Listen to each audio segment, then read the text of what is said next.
समझदार झुमरी। गांव के पास एक बहुत बड़ा तालाब था। उसमें बहुत सारी मछलियाँ रहती थी। उनमें से 3 छोटी मछलियाँ आपस में सहेलियाँ थीं। रिंकी, टीना और झुमरी तीनों पक्की सहेलियाँ थीं, मगर तीनों का स्वभाव बिल्कुल अलग था। रिंकी बिल्कुल आलसी थी, वह हर काम को टालती रहती थी।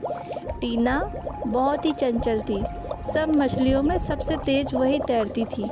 इस बात का उसे बहुत ही घमंड था। झुमरी जो थी वो बहुत सीधी सादी और समझदार मछली थी। वह समय समय पर अपनी सहेलियों की सहायता करती थी। एक दिन झुमरी तैरते तैरते तालाब के किनारे पहुंच गई। किनारे पर 2 मछुआरे थे। उनमें से एक बोला, अरे वाह, इस तालाब में तो बहुत सारी मछलियाँ हैं, हम अपना जाल यहीं पर डालेंगे। झुमरी यह बात सुनकर बहुत घबरा गई। वह तुरंत ही अपनी सखियों के पास गई और रिंकी और टीना दोनों को मछुआरों वाली बात बताई। रिंकी बोली, अरे तू इतना घबरा क्यों रही है? जब वो कल सुबह आएंगे तो देख लेंगे। टीना बोली, मुझे कोई चिंता नहीं है, मैं तो सबसे तेज तैरती हूँ ना। देखना, जब तक वो अपना जाल पानी पर गिराएगा मैं तो तैरकर दूर चली जाऊँगी। झुमरी ने उन्हें बहुत समझाया। देखो, बेहतर होगा हम अभी तैरकर तालाब के दूसरे किनारे पर चलते हैं, वहाँ हम सुरक्षित रहेंगे।